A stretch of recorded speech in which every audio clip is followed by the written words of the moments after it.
Okay, guys, so it is summer, and I know people are enjoying the sun and not necessarily 100% excited about vlogs and things like this. So we're going to try to keep this a little bit short, but Tony and I, and some of our colleagues, quite a few of our colleagues, we've all been talking about the Pope's visit and sort of trying to understand how do we make space for conversation around truth and reconciliation and apology and forgiveness and shame, who owns the shame, and how our ownership of shame impacts our ability to have those conversations. So this is super delicate, Mhm.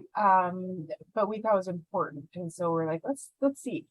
Yeah, I mean, I think as it's come up and as the ideas behind even this vlog is, we want to offer uh, our thoughts to just help build out some categories because particularly on the topic of for apology and forgiveness, there's a lot of really loaded ideas that come in, and sometimes they're really thin ideas, really charged and really thin. So I hope that in this conversation we can make them a little thicker, a little deeper, a little richer, and that in the adding a little complexity to it, it might become even more useful Yeah, because it's stirred up by the Pope, but really this conversation is about what happens between you and me and all the people that we interact with. exactly. And it's so there's these symbols of uh you know reconciliation and forgiveness right now. And I think that with pain, we try to figure out how to respond. Just like, so right now is a great example of there's somebody in pain, Hmm. and I'm trying to figure out how to respond. When I'm a person in a position of authority, that's always complicated. But Hmm. no matter what, our human nature is to respond to others when they're in pain. That's part of our evolutionary way of surviving. And our human nurture Hmm. is that attachment is about, I see you, and I want you to know that you're seen and that I'm available to work with you on this. Yeah. So it's a natural sort of thing for us to be wrestling with, whether that's because of Black Lives Matter or because the Pope's visiting or because of vax, not vax, pandemic, like all we've been so confronted with how to be Hmm. with each other. Yeah. So what do we do? Let's get it thicker, thinner. Let's do this. So I think just setting the ground, I want to make a quick distinction that I think is really important because this is relevant to the work I do with clients, even before Pope's visit. I want to make a clear distinction between apology and forgiveness. Mhm. They're Okay. related, but they are separate. Ideally, they go together, but they actually don't necessarily have to. And I know that forgiveness itself really comes as a loaded term, and apology is usually very thin. So I want to start with a little story.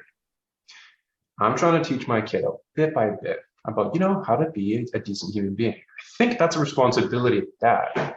So I got him a book on forgiveness. And I'm like, okay, this would be great. It's got pictures. You can start getting some categories for this. And I read him this book, and there's this little creature who uh, messes up his mom's cake, breaks something that belongs to his sister, breaks something that belongs to a friend. And then on the flip side, some of his friends break some of his stuff. Um, some of his, I think, his pet goes and breaks something of his as well. And there's just this, this dynamic of stuff's getting broken, pain's happening, right? There's a sense of loss that goes along with this. And the final moment of the book is his mom sitting this little creature down and saying, we need to forgive because you make mistakes, I make mistakes. And if we forgive each other, that's how we live together and it feels good. I threw the book down. I'm like, that's the last time I'm reading my kid this book because that's really unhelpful, right? It's not untrue entirely, but it's really unhelpful. And taken the wrong way, that actually can really enable really unsafe situations for people. And shame. Right. It does all kinds of funky things with shame. You can carry shame that actually belongs to somebody else, right? That's really core to what the difference between forgiveness and an apology is all about, right? So I'm going to throw down two different definitions, one for apology, one for forgiveness. And then Tara, I want you to kind of take it from there for a little bit. Otherwise, I just talk too much. So apology, the way I understand apology is it's the responsibility of the one who did wrong. So inherently shame is a part of that. Shame is an appropriate emotion to recognizing we did something wrong. And an apology is how we take responsibility, right? Forgiveness is an opportunity of someone who has been wronged to do something about what happened, right? Now that there's a million situations where that can get really complicated and messy, right? There's a lot of people who are never going to hear an apology because maybe the person who hurt them died, moved away, lost their capacity, or just flat out refuses to take any kind of ownership. So I want to acknowledge that that happens, right? And then around for forgiveness, we can't have too simple of a category here. I think it's actually really helpful to break down the fact that there's multiple things that go on when we get hurt. And oftentimes where forgiveness starts is actually with ourselves saying, oh man, I ended up in a situation where I got hurt. And there can be even a bit of shame that says, how could I have? Well, the fact is you did get hurt. And that's oftentimes where forgiveness needs to start. So I'm throwing these thoughts out there. What lands for you, Tara? I agree. It's these, like you said to begin with, Tony, it's like we need to have these conversations. It's helpful to hear a colleague who I admire speak about ways that you're holding space for understanding repair, these positions of a person who acknowledges what they've done that's hurtful and this person who struggles with what to do about that. And it's complicated. Oh, yeah. So what you and I believe and what we've experienced, I mean, this week we've had Tony and I are always intense. We've had exhausting conversations this week about this topic. But even in the exhaustion of overthinking and sharing and discussing, it's like, okay, a bitter Bob has just adjusted a little bit more on this. Yeah. And it's complicated. I think about my own wrongs that I've done to people. And there's some people that I don't even know the gravity of how badly I wronged them. Yeah. There's some people who I won't have an opportunity to repair with them. And as an AA, we say with amends, you make amends except for when to do so would cause harm to self or others. We all have those relationships. So I know, I mean, like, it's not easy to access my shame about mistakes and repair with everybody. And it's not possible. Exactly. Yeah. As with forgiveness, there's the people who have hurt me the worst are people that I don't want to have a conversation with them. And forgiveness is a daily thing. Not that I think about these things all the time, but people who've hurt me the most, I mean, every once in a while that person comes into my mind and I'm pissed off. And then I have to ask myself, am I still in forgiveness? Did I forgive? What is forgiveness? Right. What is forgiveness there? And why do people do hideous things to each other? Yeah. That hideousness, the gravity of being hideous to someone is awful. Yeah. Yeah. So it's because it's very complicated. And I think it's worth saying it's okay that it's not easy. It's not easy. It's okay. You're right. It's okay because it's just not easy. It's not easy for me. It's not easy for Tony. It's not easy for. There's nobody who I find that person.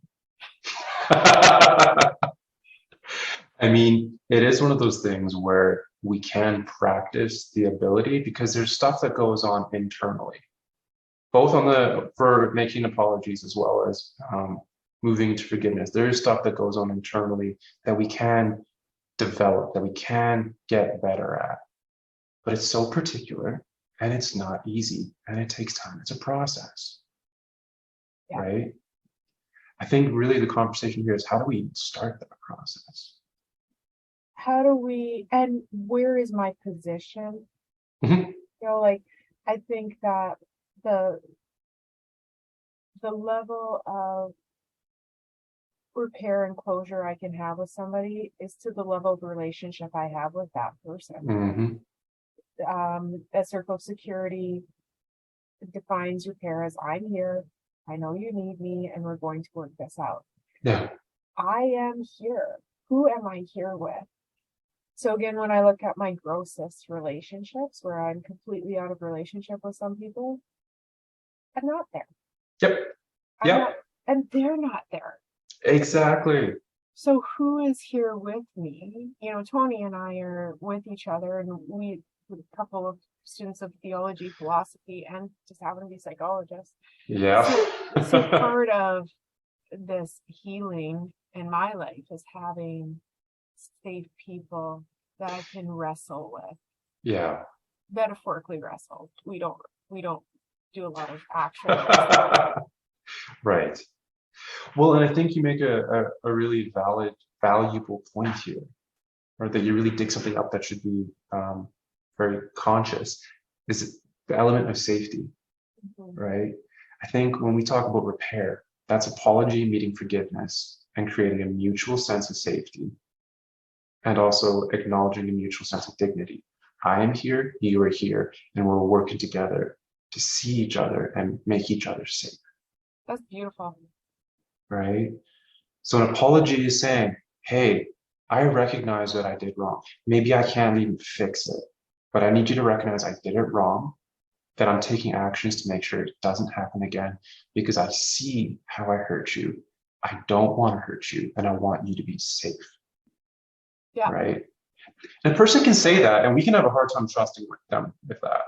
That's okay. That's usually how it goes, right? Because a person can say something, right? But then we have to also see how does it actually line up. The emotional safety thing, that's where the more we're with somebody who we are emotionally safe with, or the fewer people are involved in the conversation. That's the other thing. The less central nervous systems, attachment systems that are present, the easier it is to evaluate, like, are we safe to have this conversation? Yeah. Am I safe? Do you feel safe with me? Do I feel safe with you? Are you safe with yourself? Am I? Like, there's a lot to pay attention to as we're seeking to join with another person and an appropriate level of taking responsibility for organizing the emotions of what's happened. Yeah. And that's complicated. How I do repair with my child, how I teach my child about these things is different than how I converse with my husband in repair. What I learn is safe to let go of with my marriage or with my husband if he hurts my feelings, when I'm like, yeah, okay, keep my battles there. What I'm safe to let go of with him is different than what I choose to be safe to let go of with my child. Yeah. So it's not a clear, this is not a one size fit all. Exactly. That's why it's particular and why it's messy. I think that's to me, I think that's a summary of some of the lies I've been told about apology and forgiveness, amends, repair, is that it's just like there's a thing. There are actual words that you say. Right. There's a formula. So being part of Christian communities, being in a culture that has a Christian imprint, a heritage in it, we're given certain categories for forgiveness and apology. And they're usually very simple, but they work in some circumstances, but they don't often have the depth and capacity to hold the complexity of a human in their particular circumstances. Right? That's why this is personal for me, really. I mean, this is something I've got to wrestle with personally in my close network outside of my work, but that I also get to wrestle with in my work with my clients. Again, metaphorically. Yeah. And what Bowlby will say is that really the beginning of secure attachments, so emotional safety, is availability. Mm-hmm. That I am available, and then whenever it's essential or required, I intervene. Yeah. There's an availability and holding space. I am here. Mm-hmm. So there's some confusion with all of these parts because we don't make ourselves available. It's how we protect ourselves sometimes. And culturally, North Americans, we don't make ourselves available. We are too transactional. Mm-hmm. I have 15 minutes. Mm-hmm. Let's have a discussion about what went wrong. I'll own my stuff, you own yours, and then I won't talk to you for 2 weeks. Right. And when there's a monetary experience, when there's a transactional nature, yep, it's healthy to feel uncomfortable. Yeah. And we can also look for somebody else's good intentionality. People who make an effort, there is a good intention almost always, unless they're like want to abuse you further. Yeah. Which some people do. Yep. That's real too. Mm-hmm. Yeah. Right. So we want to look for the good intention.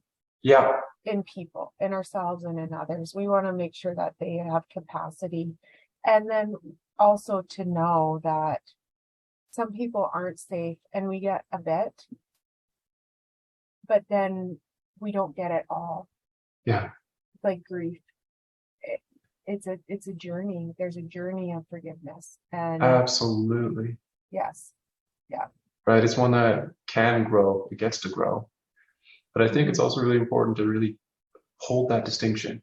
Repair is when apology and forgiveness meet. But sometimes it takes a long time for that to happen.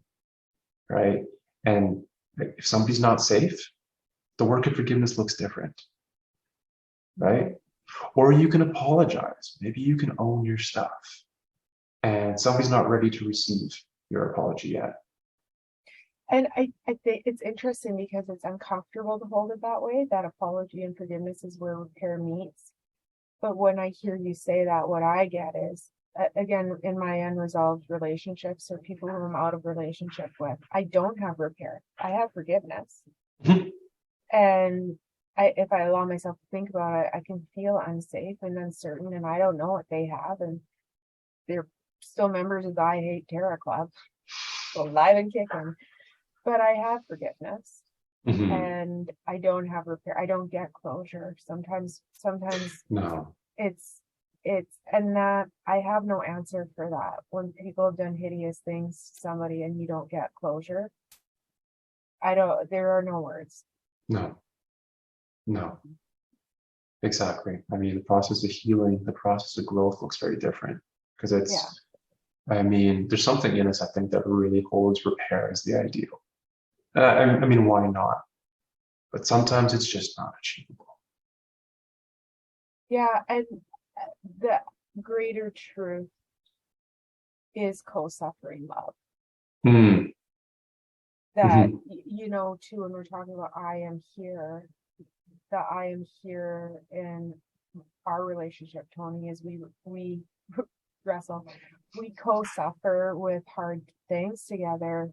And we don't have answers. Thank God we're psychologists. We're more into philosophy. We don't have to have all these answers. But what I think of repair and restoration that I've experienced recently, and it was, just not necessarily feeling on the same page with my husband, discussing hard topics about reconciliation and being having the I am here experience, co-suffering with a topic, being uncomfortable to hold painful things that there are no good answers for. Right. And I think even when I think of suffering, I appreciate that idea of co-suffering. It's a willingness to bear a little shame, to bear a little fear, to bear a little pain, a little sadness, maybe even a little anger, because all of those are avenues of suffering. And usually all of them are on display in one measure or another. Mm-hmm. When we're grappling with repair, with apology, with forgiveness, I don't think there's a way to do them without suffering, but if we are not willing to suffer to some extent, and I mean, to caveat that, I mean, we are suffering, right? That's how do we participate with our suffering? Yeah. And no matter my position, whether I have done hideous things or if I have been wounded by hideousness, no matter which position, my ability to touch my own suffering so that I can better be with the other person's suffering Mm-hmm. is a spiritual experience, that co-suffering. And that's the Yeah. design, that's the design of love. Yeah. And deeper into this is how valuable we are. Like, I am valuable enough that I don't have to be ashamed of my suffering. Mm. Like, I'm valuable enough that I can feel my own suffering and hopefully be better with somebody else as they're suffering. Mm.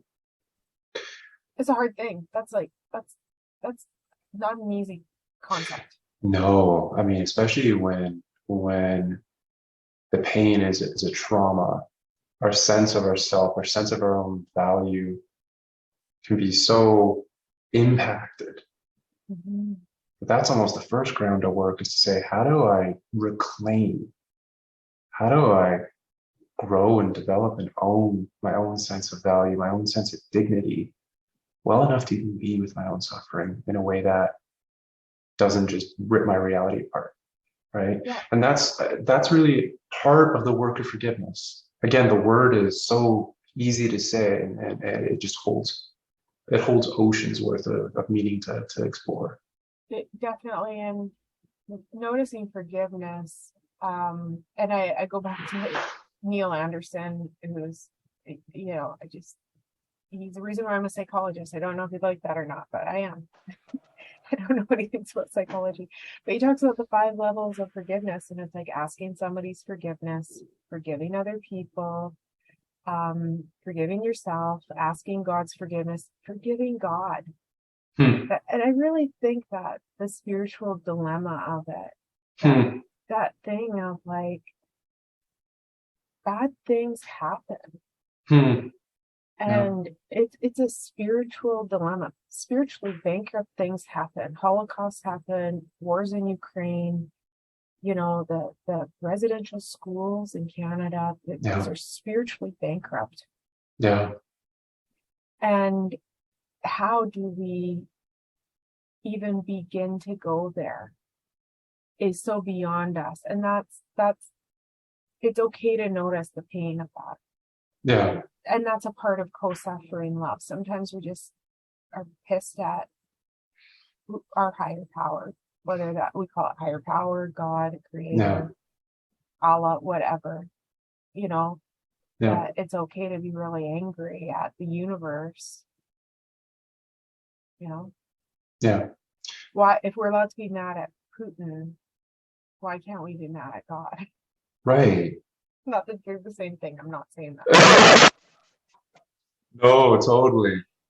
I think it's also worth saying, okay, if we lay out these categories, I mean, in my work with people, in my work with myself, it's a sense of, I don't start where it's impossible, right? Maybe the sense of trying to have an idea of forgiveness of God feels impossible.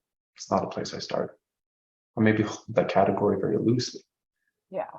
But where do you start? Where do you start with moving towards forgiveness? Like, where does forgiveness have its best chance of landing? Yeah. And I mean, for me, what I believe is true from my own experience, I actually have an answer. Hey! what I do in therapy as an experiential attachment focused clinician is Hmm. I don't really do anything. I'm here. Mm. Hmm. When I'm here and I have a twinge of anger towards somebody who did something to me, or I'm afraid because I know I've done something to somebody, even though I might not know 100% what it is. Yeah. I'm here with me first in those instances, and I can catch my own suffering, and I can know that that's okay. Yeah. With clients when they hurt others, or they've been hurt, first step is I'm here, Yeah. I'm available, Yeah. I'm accessible. Yeah. And I think if I bring in my own background with this too, as a somatic therapist, Mhm.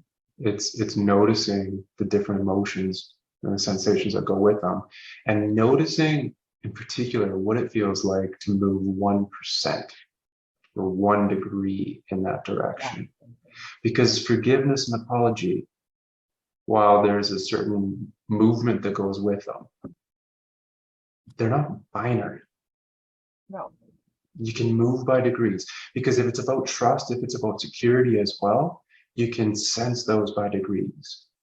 I feel 70% safe with you. I feel 20% safe with you. I feel 5% safe with me. yeah, And I might be a sense of saying, well, how do we get 10% safe with me? yeah, Right. And yeah. from a position of power, from a position of strength and empowerment, is that a place where I can move into apology from, or move or receive sense of forgiveness from? And even different language of risking vulnerability. When somebody says, I feel about 5% safe with me, that person is really saying, if I risk this vulnerable suffering, will you suffer with me? Mhm. And co-suffering love is it. Like, I mean, if we can foster relationships toward co-suffering love, that reconciles a lot of spiritual dilemma. And I just see forgiveness, reconciliation, amends, apologies. It's such a spiritual dilemma. And unfortunately, we've Mhm. really spiritually bankrupted it. Well, and I mean, even when we talk about, say, truth and reconciliation, what happened with the Catholic Church, a number of other churches within the residential school system, um, that's abuse in the name of God, Yeah, right? There's an extra layer there that just makes it so much more complex and sticky. yeah, yeah. And it is a hideous abuse. And it clearly is abuse. Yeah. There was children who were abused, and that's wretched and heartbreaking. Hmm. And there again, when we are honored to hold space for somebody who has endured these levels of abuse, our ability to be available, Hmm. we have to be available. If I'm not available, then I'm not emotionally safe, and then I'm not the person for you to share your suffering with. Yeah. Yeah. Co-suffering requires I am here. Yeah. Exactly. Right. It's Yeah, maybe I can't even be with my own suffering, but if you can be with me, if I'm not alone, I can carry a little bit more than I can on my own. yeah, yeah, yeah. Okay, this is great. Oh, any other sort of points, things? Oh man, there's so many ways to go. I feel like we've scratched the surface with forgiveness. I feel like there's a lot that's unsaid there still. And then I wonder if that's just part of what we're realizing is that the holding of space and whatever words show up can be helpful, but it really is not necessarily about any words at all. Yeah. I think if I were to say any kind of final thought on even on forgiveness, it's a lot of it's about what we carry internally, Mm-hmm. right? Especially if whoever it is that hurt us is in no way, no indication that they're going to offer you a kind of apology. They might not even know. Maybe they do. Yeah. but they might not even know what kind of pain we're carrying, right? So the conversation of forgiveness, I mean, it's worth keeping on opening up, but a lot of it's about how do we hold our own experience in a way that hurts less, that feels a little bit more contained, a little bit more whole, a little bit more integrating, right? Because Yes. forgiveness really ultimately at the end of the day is about our experience. Yeah. And if you have injuries that you have experienced emotionally, psychologically, abusive, spiritually, or you have done injuries, what I will suggest is find someone safe, Yes. whether that's a personal relationship or, seek out a psychologist. Yeah. But somebody who you feel emotionally safe with. And if you try because you think you're emotionally safe to share your suffering and they're not, you don't have to keep talking to them about it. Please don't even. Yeah, please don't. And do start with finding one other person. I think we do some of this stuff on our own eventually, but we need community. Yeah. Yeah. We need an I am there. Yeah. Yeah, exactly. Yeah. Yeah. And Because it's not even about fixing, it's just about yeah. feeling, healing, growing. Yeah. But and shame needs to be spoken to lose its potency. yeah. Yeah. Suffering needs to be spoken to lose its potency. Yeah. Yeah. Yes. Okay, so I am here. I know you need me. We're going to work this out. Yeah. Thank you, Tony. You bet. I hope it's a conversation we keep having. I hope whoever Yeah. watches this is willing to keep building their own categories and keep having this conversation as well. Because Yeah. I think we're just starting. I think we're always starting. Yes. We're always on the edge of time. I'm still trying to wrap my brain. We do have a few other videos on forgiveness and apologies and that on our blog. I am curious to rewatch those for myself because it is this evolving experience inside of each one of us. And I'm always like, what would I wonder if I got it back then. That was 2 years ago. Like I've changed a lot. So but yeah, let's keep it going. Tony, let's talk some more about this. And thank you. Have a great summer, people. I know it's hot out there. You can always wait until fall to watch these vlogs if you want to. Or a good rainy day with a nice cup of tea. That's my strategy. Yeah, a rainy day would actually be nice right now. Absolutely. I could go for one of those. Okay, take care.